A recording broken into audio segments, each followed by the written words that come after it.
izinkan saya berbicara seketika tentang dua isu yang sedang melanda masyarakat Malaysia pada hari ini. Ia merupakan rumusan daripada apa yang telah kita bicarakan sebelum ini. Jawapannya berdasarkan apa yang telah kita belajar, sama ada yang kita belajar berdasarkan tafsir Al-Quran ataupun berdasarkan kitab kecil yang bernama Usul Ashirin, Usul 20 Hasan Al-Banna yang telah kita ambil dan pelajari sebelum ini. Isu yang pertama berkaitan dengan apa yang berlaku di Selangor. Saya mahu ini dirakamkan, dimasukkan ke YouTube, diperdengarkan kepada orang besar-besar, pada sesiapa saja. Isu pertama tentang apa yang berlaku di Selangor. Yang berlaku di Selangor melibatkan non-Muslim memasuki masjid. Kemudian ada orang-orang besar, pegawai-pegawai besar di jabatan agama di sana yang mengatakan non-Muslim tidak boleh memasuki masjid. Dan hari ini kenyataan pegawai ataupun orang besar itu dimuatkan dalam akhbar-akhbar tertentu. Dan ia menimbulkan kekeliruan terhadap non-Muslim, terhadap orang Islam sendiri. Dan yang jelas bagi saya, imej Islam tercemar dan tercela. Sebab pegawai dari Jabatan Agama Selangor itu mengatakan orang bukan Islam tidak boleh memasuki ke dalam masjid, maksudnya ke tempat orang Islam bersolat, sebab hukum mereka seperti hukum wanita yang haid. Non-Muslim tidak boleh memasuki masjid sebab mereka itu dalam Islam dihukum seperti seorang wanita yang haid, yang juga dilarang memasuki tempat bersolat dalam masjid. Subhanallah. Sebenarnya tidak ada langsung dalil yang berkata demikian. Tidak ada langsung nas sama ada daripada Al-Quran ataupun As-Sunnah yang kita sebutkan sebagai sumber-sumber tadi. Tidak ada langsung dalil daripada Al-Quran dan As-Sunnah yang menyebutkan tentang analogi itu. Analogi ataupun kiasan, perumpamaan itu, bahawa non-Muslim sama seperti wanita yang haid. Tidak ada analogi seumpama itu dalam Al-Quran ataupun As-Sunnah.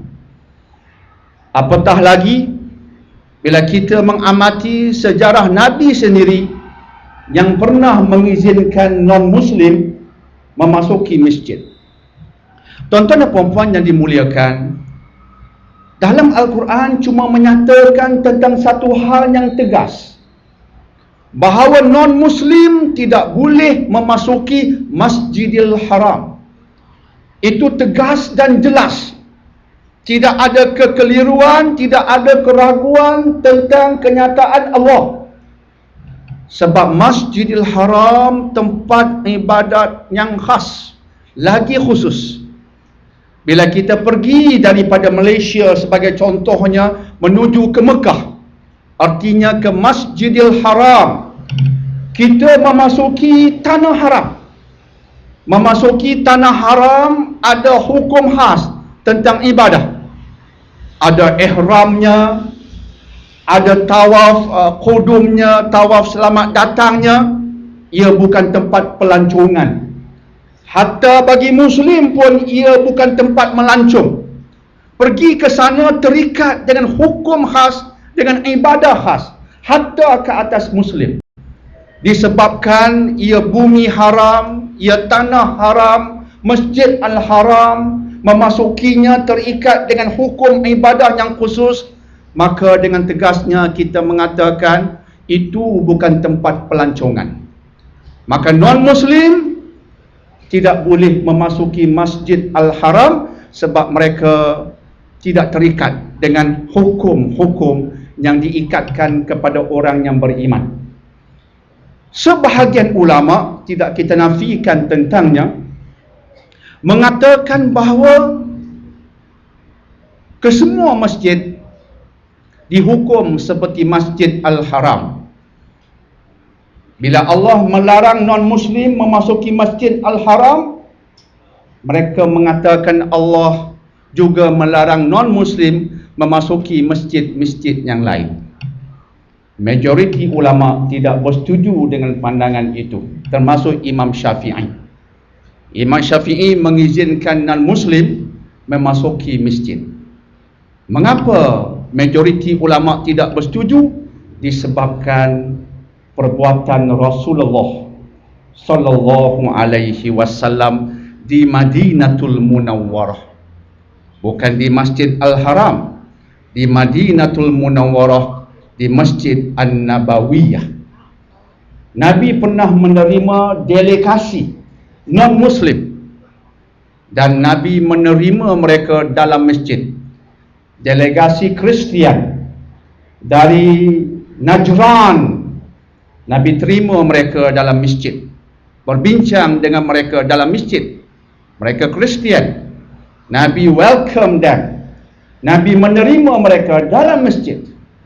Dan orang-orang kafir dari Saqif datang berbincang dengan Rasulullah, Nabi bertemu mereka dalam masjid sebelum mereka memeluk Islam. Dan juga di satu peperangan ada seorang kafir ditangkap, kemudian diikat. Ini isu peperangan, dan diikat dalam Masjid Nabawiyah. Namanya Samamah bin Atal. Diikat dan kemudiannya dia insaf dan dia peluk Islam.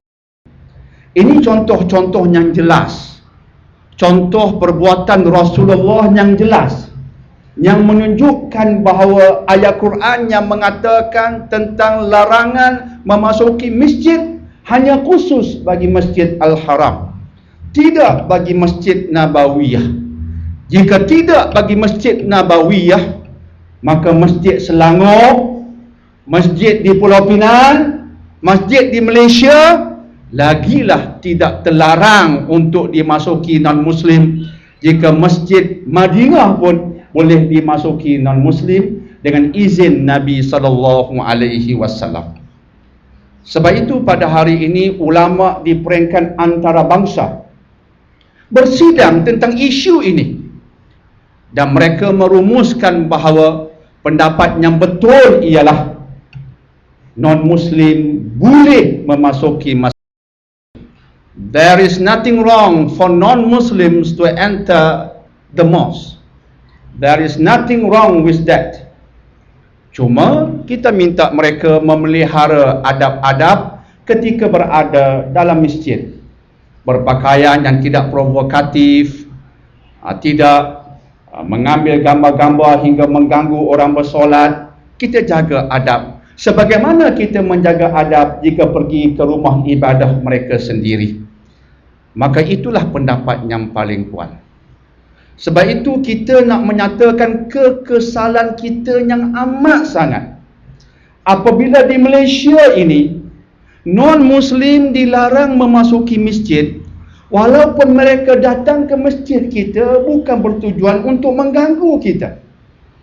Mereka memasuki masjid kita bersama kita dengan jemputan dari kita.